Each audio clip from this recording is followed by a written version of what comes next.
Assalamualaikum warahmatullahi wabarakatuh. Alhamdulillahi rabbil alamin, wa bihi nasta'in ala umuri dunya waddin. Summa salatu wassalam ala khairi man ba'athahu Allah rahmatan lil alamin, sayyidil anbiya'i wal mursalin, Rasulullah Muhammad sallallahu alaihi wasallam wa ala alihi wa ashabihi ajma'in. Allahumma 'allimna ma yanfa'una wanfa'na bima 'allamtana wa zidna 'ilma innaka antal alimul hakim.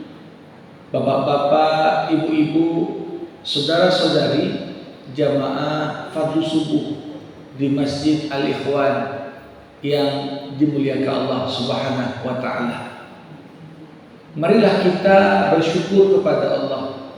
Saya mengucapkan alhamdulillah. Salawat merangkaikan salam kita hadiahkan kepada Rasulullah. Allahumma salli wa sallim wa barik alaihi.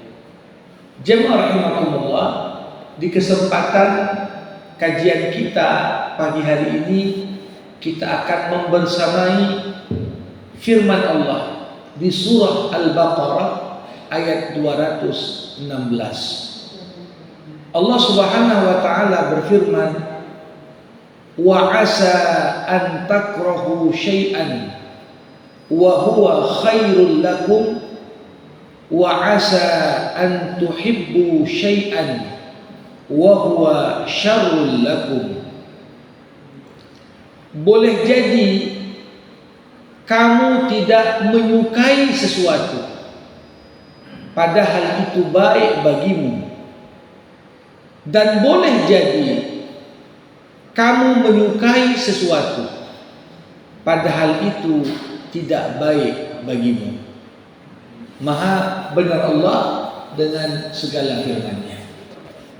Jemaah rahimakumullah, manusia makhluk yang Allah Subhanahu wa taala istimewakan dengan dianugerahkan kepada kita akal pikiran. Dengan akal ini manusia bisa menimbang mana yang baik dan mana yang buruk, mana yang benar dan mana yang salah.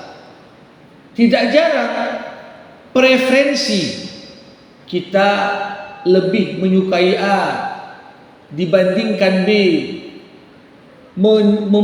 membenci C dan lebih senang kepada D. Preferensi dalam hal kesukaan dan kebencian juga kadang-kadang kita dasarkan pada pertimbangan akal kita, karena kita menganggap akal ini punya kemampuan yang dengannya segala hal kita sandingkan dengannya. Namun firman Allah Subhanahu wa taala yang tadi saya bacakan menggambarkan kepada kita bahwasanya al-aqlu syai'un wa laysa kullu syai'.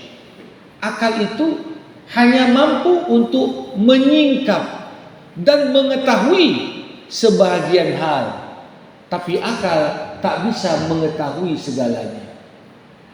Ini merupakan kritikan khususnya kepada manusia-manusia modern yang kadangkala mereka menganggap segala sesuatu itu harus rasional, segala sesuatu itu harus bisa dipahami akal, barulah kemudian kita bisa terima atau menolaknya.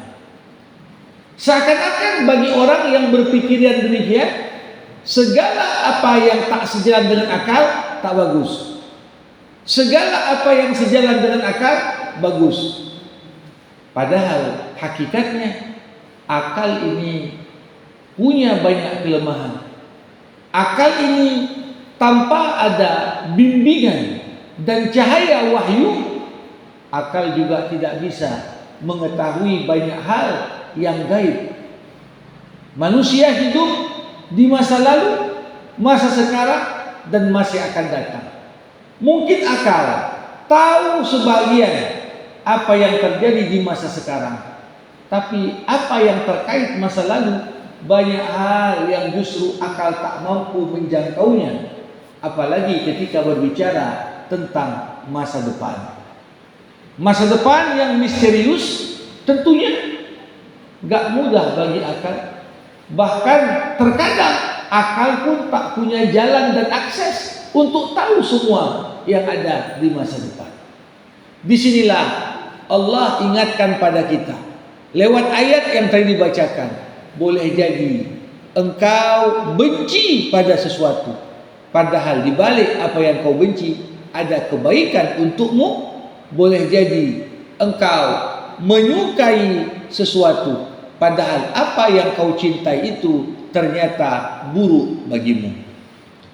Bapak Ibu jamaah rahimakumullah, ayat ini mengisyaratkan kepada kita betapa pentingnya kita ini berserah diri secara mutlak kepada ketetapan Allah. Berserah diri secara mutlak di sini maksudnya apa? Apapun yang kita jalani dalam hidup ini harus kita dasarkan pada prasangka baik. Allah Subhanahu wa taala yang Maha tahu. Allah Subhanahu wa taala yang Maha berkehendak. Apapun yang Allah tetapkan, maka sesungguhnya ketetapan Allah itu adalah yang terbaik bagi kita. Walaupun dengan keterbatasan akal pikiran kita, kita belum tahu mana aspek kebaikan dan positif di balik hal tersebut. Ya, makanya Imam Al-Ghazali dalam kitabnya Ihya Ulumuddin pernah berkata, "Laisa fil imkan abda' mimma kan." Artinya apa? Tidak mungkin wujud sesuatu yang lebih baik daripada apa yang telah menjadi ketetapan Allah. Kadang-kadang kita mengalami kegagalan, kita mengalami sakit, kita mengalami hal-hal yang tak menyenangkan dalam hidup. Kita merasa kalau sekiranya kejadian begini, mungkin begini.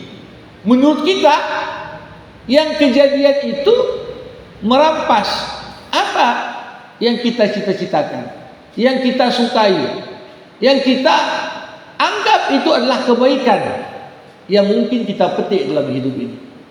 Tapi kata-kata laisa fil imkan abda' mimma kan, artinya apa?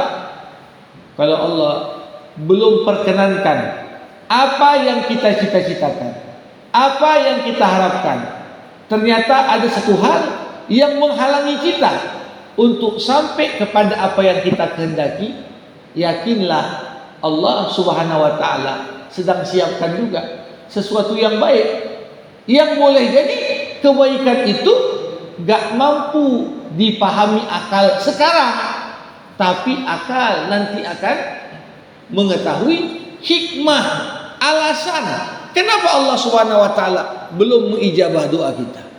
Kenapa Allah Subhanahu wa taala belum memperkenankan apa yang kita usahakan untuk dapat kita capai. Para hadirin rahimakumullah, karenanya kesyukuran menjadi hal yang mutlak. Ketika senang, ketika apa yang kita inginkan diperoleh, kita bersyukur.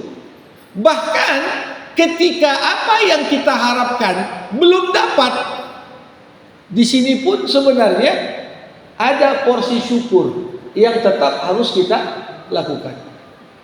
Saya sakit kok bersyukur? Ya, boleh jadi di balik sakit itu ada apa yang kau anggap buruk, tapi ternyata baru ketahuan kemudian, justru karena sakit inilah aku beruntung.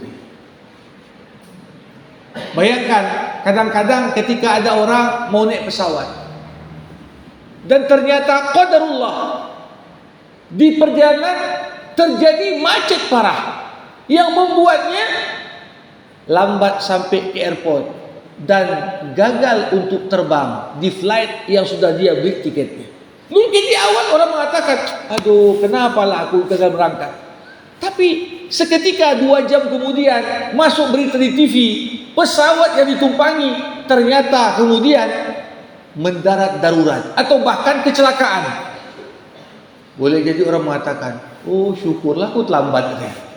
Sesuatu yang dulu disesalinya, yang tak disukainya, bahkan mungkin dia mengutuk supir taksinya atau supir yang membawanya di kendaraan pribadinya, kenapa lambat? Mengutuk kejadian yang ada di jalan, kenapa menghambat dia untuk sampai ke airport tepat waktu.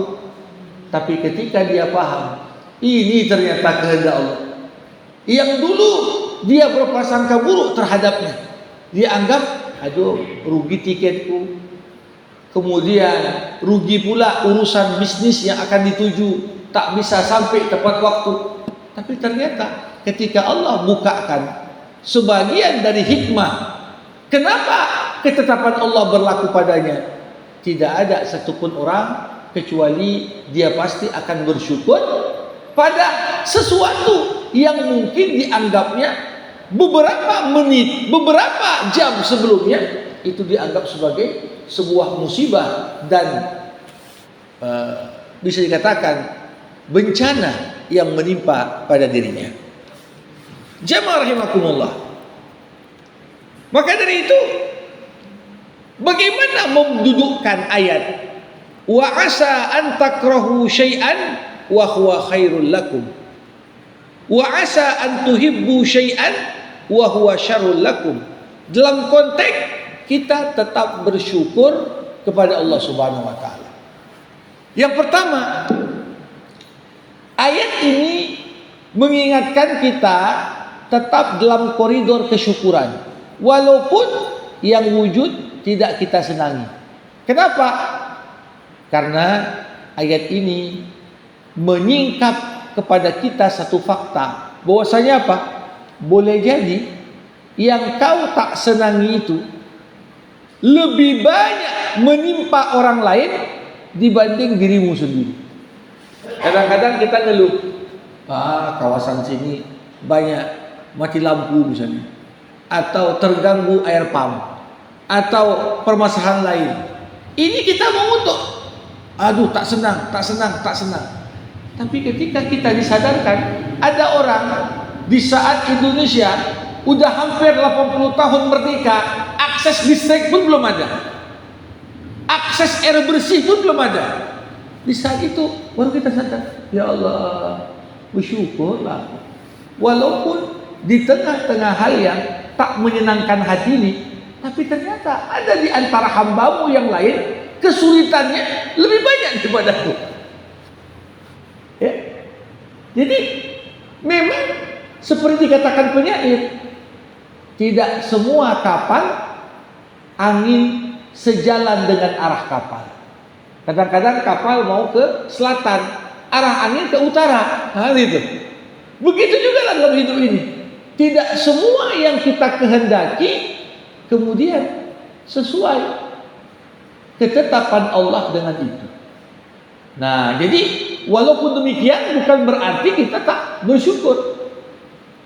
Ketika kita membandingkan kesulitan yang menimpa kita, ternyata ada pihak-pihak lain yang kesulitannya berkali-kali lipat lebih banyak dan lebih sulit dibanding apa yang kita terima.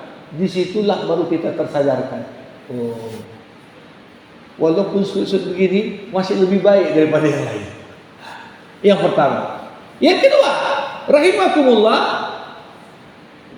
banyak orang tak sadar semakin banyak kesulitan dalam hidup yang tidak kita senangi, justru pengertian turunnya kesulitan itu apa? Tandanya Allah semakin banyak perhatian, ya, kita pasti akan lebih banyak perhatian kepada Allah. Apa begitu ya? Biasanya orang itu kalau sulit, ini biasanya hatinya pun lebih terikat sama Allah. Lagi ada utang, udah mau jatuh tempo, tak tahu mau utang kemana lagi. Ya, hati itu selalu bagaimana bergantung hanya kepada Allah. Sedang ada kesulitan kesehatan, udah berobat ke dokter sana sini, belum nampak ada kemajuan. Akhirnya kita sadar, yang paling perlu kita perhatikan adalah dalam konteks hubungan kita dengan Allah Subhanahu wa taala. Jadi ini berkah terselubung dari sebuah kesulitan. Kadangkala di saat hidup ini lapang saja, gak ada problem, gak ada masalah. Perhatian kita sebagai hamba kepada Allah pun kadangkala di banyak kesempatan justru makin kurang. Ada problem, bertambah perhatian sama Allah. Dan itu adalah sesuatu yang baik. Ya, kadang-kadang orang kehilangan orang terkasih. Betul sedih, tapi gara-gara kematian orang tua, kematian suami, kematian istri, jadi rajin tahajud. Dari yang sebelumnya tak pernah tahajud, jadi rajin tahajud. Kalau ditanya, itu baik enggak? Baik. Makanya Allah katakan, asa an takrahu syai'an wa huwa khairul lakum. Di balik yang kau tak suka, Allah sedang perjalankan rencana dan ketetapannya supaya itu membawa kebaikan untuk dirimu.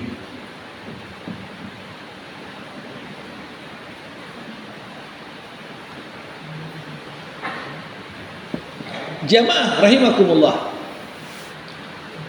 Aspek lain yang ketiga, kenapa sesuatu yang buruk itu mungkin terdapat kebaikan padanya? Ketika dalam hidup ini muncul banyak problem dan masalah yang kadangkala tak mampu kita selesaikan hanya dengan mengandalkan logika dan akal, ini cara Allah yang paling baik untuk membungkam kesombongan yang ada pada diri kita. Kadang-kadang manusia ini kan sombong dengan capaiannya, dengan prestasinya, dengan popularitasnya, dengan uangnya, dengan ilmunya, dengan apapun yang sebenarnya apa yang kita sombongkan itu esensinya hanya titipan Allah. Allah titip ilmu, Allah titip kesehatan, Allah titip uang, Allah titip anak, Allah titip pasangan hidup. Tapi kadang-kadang kita merasa yang dititip Allah itu sebagai sebab yang dengannya kita menganggap diri kita lebih hebat dari orang, yang dengannya kita memandang rendah orang lain. Orang yang sudah tinggi gelarnya mandang orang lain, orang bodohnya itu. Orang yang hartanya banyak menganggap enteng orang-orang yang duitnya lebih sedikit. Nah, muncul problem, muncul masalah, dan kita nggak suka. Tapi ternyata di balik hal yang tidak kita suka itu, Allah sedang mendatangkan kebaikan untuk kita. Kenapa? Problem Allah datangkan supaya engkau hancurkan egomu, hancurkan sombongmu, hancurkan angkuhmu. Engkau hancurkan berhala yang ada dalam dirimu, yang kita menganggap diri kita lebih dari orang lain. Nah, ini sesuatu yang dikatakan ayat tadi, wa huwa khairul lakum. Itu kebaikan untukmu. Kau sakit, itu kebaikan untukmu. Kenapa? Kalau kau nggak sakit, mungkin lebih parah daripada sekarang. Makanya tidak jarang Bapak Ibu, ada orang tampan, kaya, karir bagus, pasangan hidupnya juga cantik, uang banyak, tapi kadang-kadang untuk membungkam kesombongan itu apa? Dikasih anak yang cacat. Ya, dengan anak itu akhirnya apa?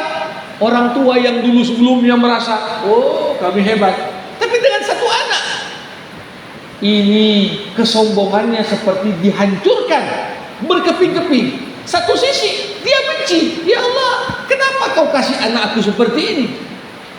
Diberikan apakah anak berkebutuhan khusus, Bahkan kadang-kadang diberikan anak idiot, diberikan anak idiot itu, kita sadar, loh ya Allah, menurut hitung-hitungan duniawi kita merasa ini keburukan bagiku. Tapi menurut hitung-hitungan akhirat, itulah cara Allah supaya membungkam kesombongan dan membuatmu tetap tawadu. Gak ada dalam hidup ini yang sempurna. Allah lebihkan di satu sisi, Allah kurangkan untukmu di sisi yang lain. Begitulah.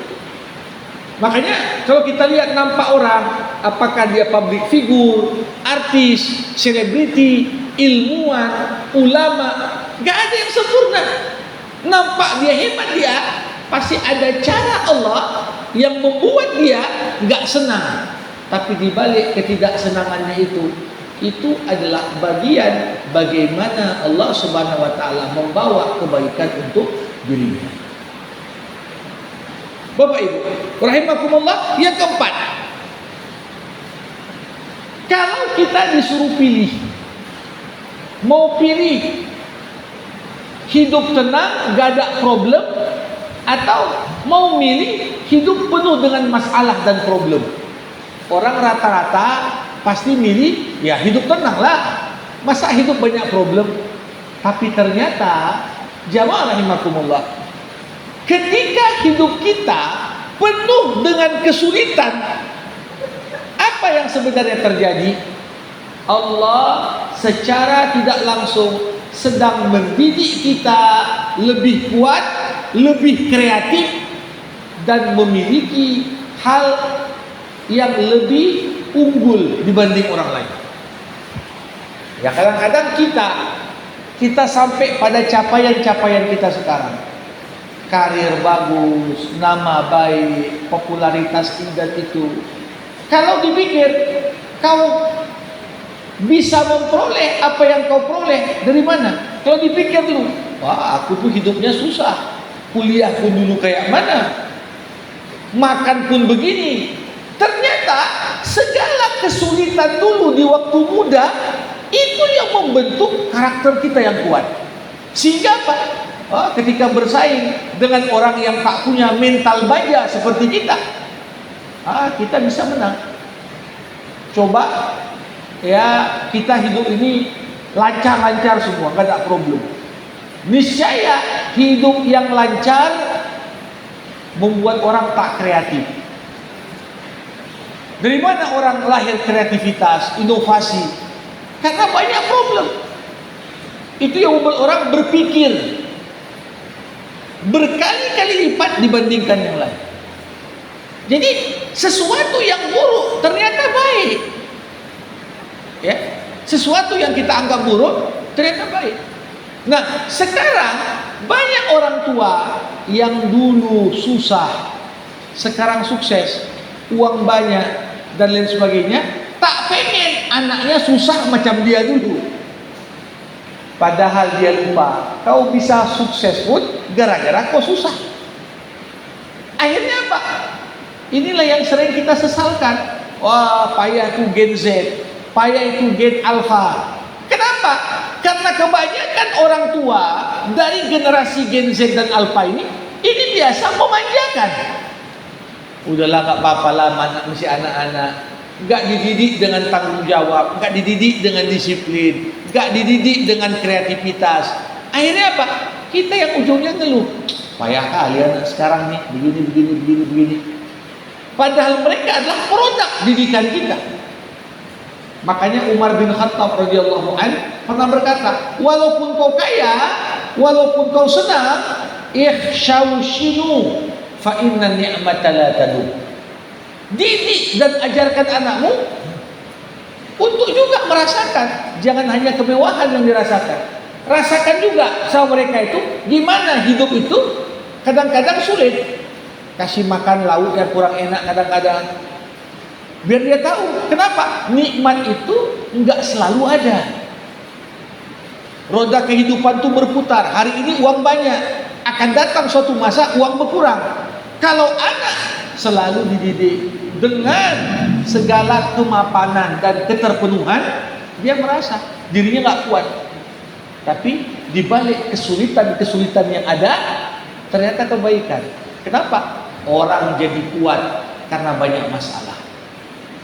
Orang jadi kuat dan kreatif gara-gara memang hidupnya penuh dengan tantangan. Begitulah. Asa an takrahu syai'an wa huwa khairul lakum. Jemaah rahimakumullah. Ada hal kelima. Kenapa problem dan hal-hal yang tak kita sukai dalam hidup itu wajib kita syukuri dan itu kebaikan untuk kita? Di antaranya adalah masalah-masalah yang menimpa kita dalam hidup. Itulah cara Allah untuk membuat kita lebih perhatian kepada orang lain yang lebih kurang beruntung daripada kita. Kalau orang hidupnya itu enak aja, gak pernah rasa lapar, gak pernah rasa susah, gimana dia diminta untuk perhatian sama yang susah? Tapi orang yang pernah merasakan susah, ini dia akan lihat, aku susah gak enak. Tapi ada orang yang jauh lebih susah daripada, dan jumlahnya pun lebih banyak. Disinilah akan muncul yang namanya solidaritas sosial. Orang lebih peduli. Maka kenapa pemimpin itu perlu puasa? Kalau pemimpin gak pernah rasa lapar, kepeduliannya pun kurang. Tapi dia pernah puasa, rasakan, aduh, gini rasa pahitnya lapar itu. Maka insya Allah kebijakannya pun akan berpihak kepada orang-orang yang lapar. Tapi kalau dia hidupnya tenang, gak ada masalah, gak ada problem, apakah ada perhatian pada orang yang lebih susah? Ini dipertanyakan. Jadi hidup ini penuh dengan problem, tapi di balik problem itu ada cara Allah supaya kau lebih perhatian kepada orang-orang yang lebih kurang beruntung dibandingkan dirimu. Jemaah rahimakumullah, alasan berikutnya kenapa di balik situasi yang sulit, yang tak menyenangkan, kita pun perlu bersyukur.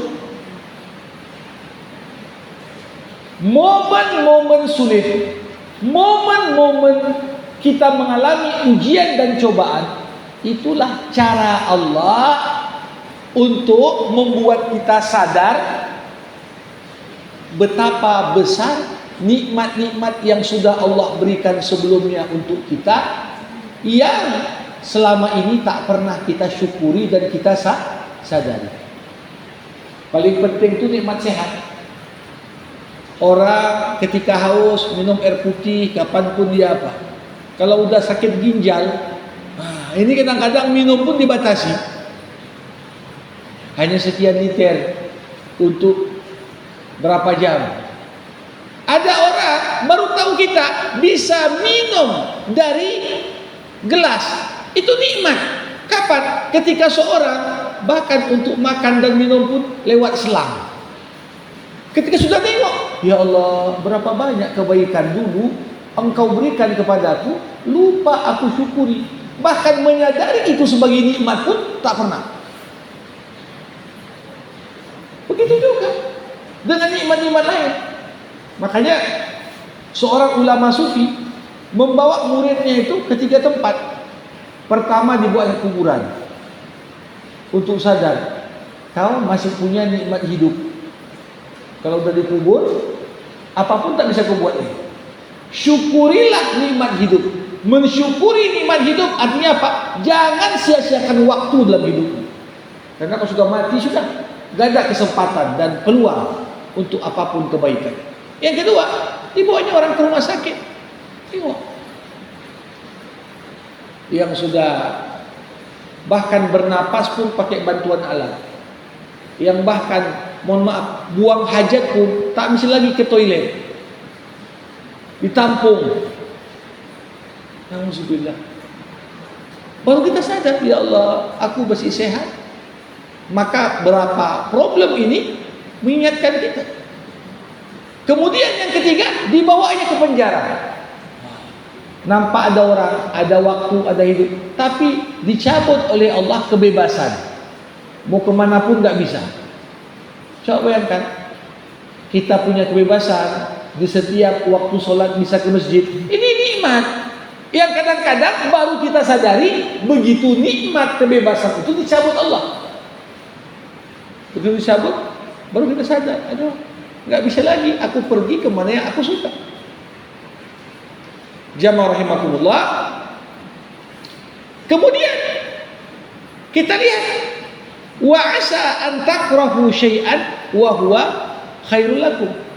Di balik apa yang kau benci ternyata ada kebaikan untukmu. Apa maknanya? Yang ketujuh, kalau kita sadar, Bapak Ibu, tiap penyakit, tiap kesulitan, tiap cobaan, tiap musibah yang menimpa kita itu adalah cara Allah untuk menembus dosa kita. Ketika kita sadar, sakitku ini untuk menghapus dosaku. Kebaikan enggak itu? Kebaikan.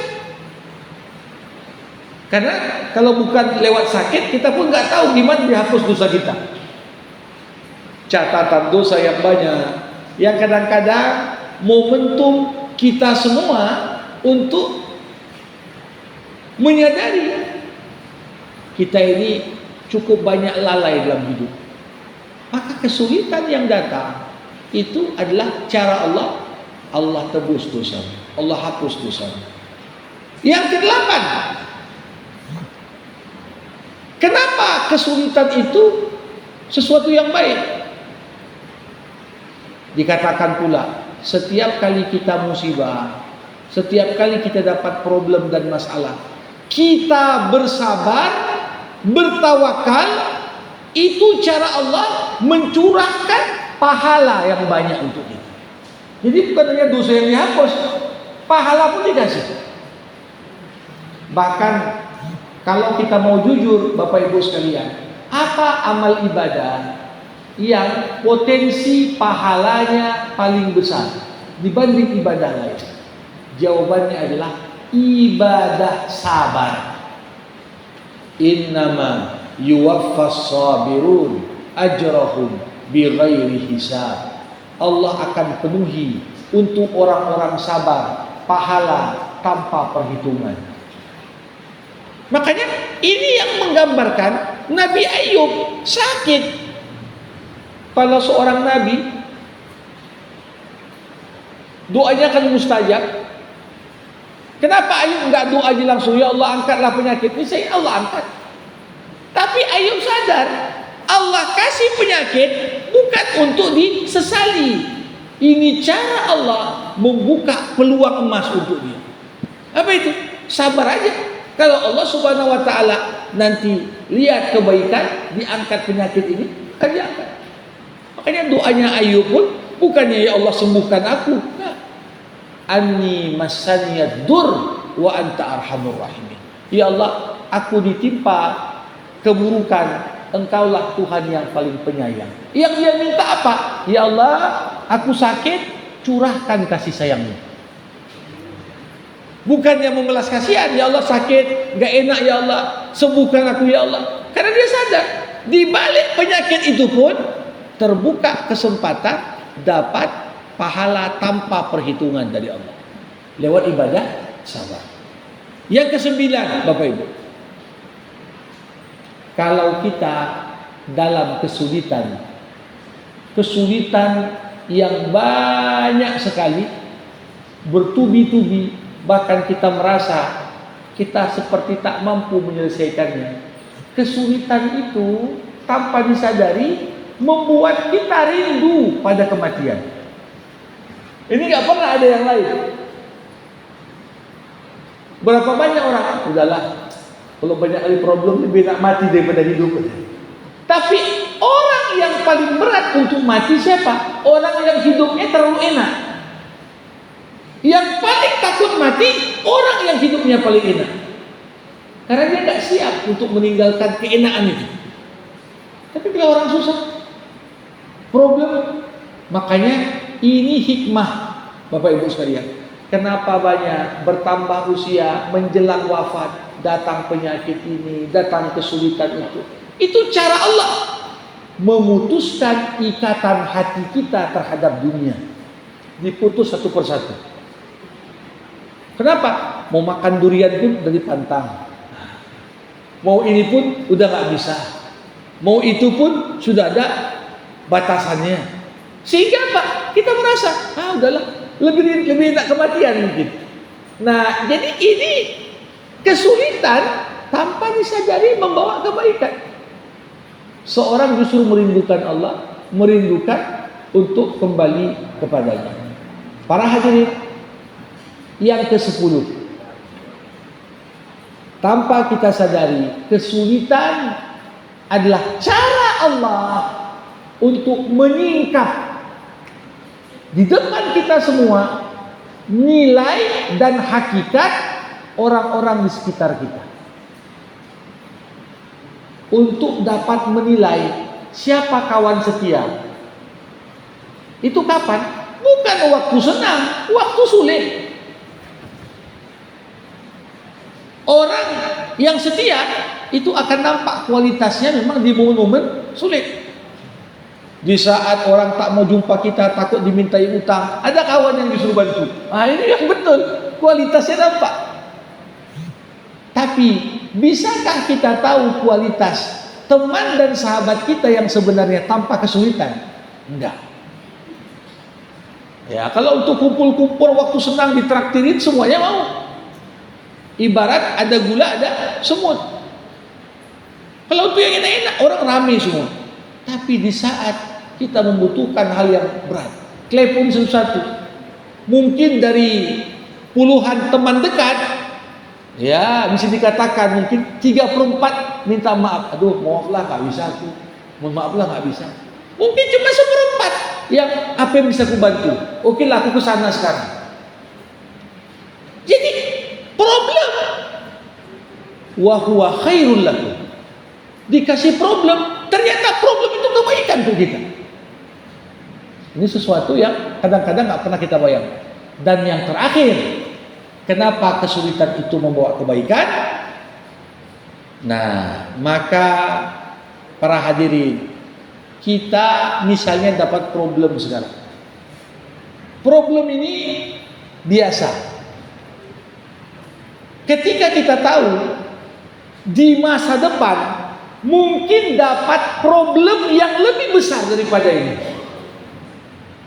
maka momen-momen sulit di tengah problem yang kecil tadi rasanya manis. Kenapa? Karena ini macam pelatihan saja. Problemnya kita menganggap setiap masalah yang menimpa kita seakan-akan itu masalah terbesar. Padahal enggak. Mungkin ada masalah rumah tangga, ada masalah pekerjaan, ada masalah kesehatan. Kita anggap ini paling berat nih sekarang dalam masa hidupku. Ketika kita anggap itu berat, ya kita mendongkol aja. Tapi kalau kita bayangkan sakit sekarang, apakah mungkin di masa depan dapat sakit lebih parah? Mungkin. Kalau kita sadari potensi keburukan di masa depan bisa lebih besar, maka yang kita alami sekarang nikmati saja.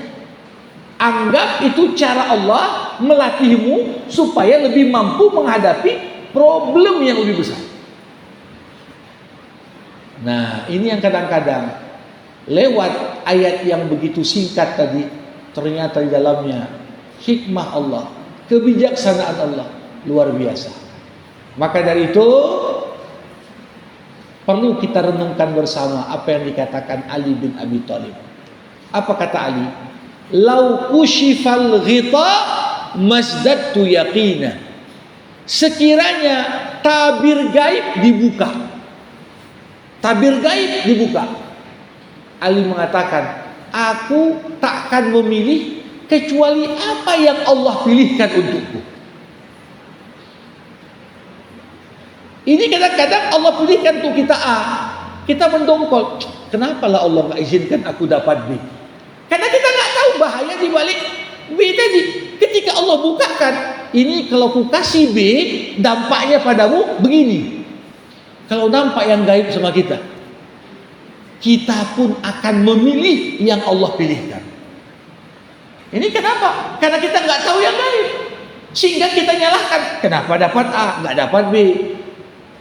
Aku pengennya B, nggak pengen A. Tapi ketika yang gaib tadi dibuka, oh, walaupun yang A itu nggak kusukai, ternyata kau udah kebaikan. Ya udahlah, aku ambil aja lah.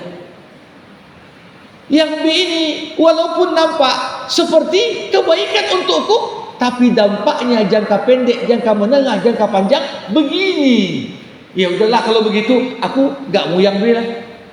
Ini masalahnya kita karena nggak tahu yang gaib, dan itu adalah cara Allah menjadikan kita sebagai makhluk, setinggi apapun ilmumu, sebesar apapun akalmu, tetap manusia lemah karena tak tahu yang gaib. Disinilah perlu kita berpasrah diri, menerima ketetapan Allah sambil yakin semua yang buruk di dalamnya ada kebaikan. Apa yang kita kira baik boleh jadi di dalamnya ada keburukan. Demikian yang dapat saya sampaikan, inspirasi dan makna yang cukup dalam di balik firman Allah di surah Al-Baqarah ayat 216. Jemaah rahimakumullah, kita padakan untuk jumpa kita di kesempatan kali ini. Mari sama kita tutup dengan doa. Alhamdulillahirabbil alamin. Hamdan yuwafi ni'amah wa yukafi'u mazidah. Ya Rabbana lakal hamdu kama yanbaghi li jalali wajhikal karim wa li 'azimi sultanik. Allahumma salli ala sayyidina Muhammad wa ala alihi wa sahbihi ajma'in. Allahumma 'allimna ma yanfa'una wanfa'na bima 'allamtana wa zidna 'ilma innaka antal 'alimul hakim. Allahumma arinal haqqa haqqan warzuqna ittiba'ah wa arinal batila batila warzuqna ijtinabah. Allahumma ihdina as-siratal mustaqim siratal ladzina an'amta 'alaihim minan nabiyyin was-siddiqin wasyuhada'i was-salihin. Rabbana atina fid dunya hasanah wa fil akhirati hasanah wa qina 'adzabannar. Wa sallallahu ala sayyidina Muhammad wa ala alihi wa sahbihi ajma'in walhamdulillahi rabbil alamin. Terima kasih. Assalamualaikum warahmatullahi wabarakatuh.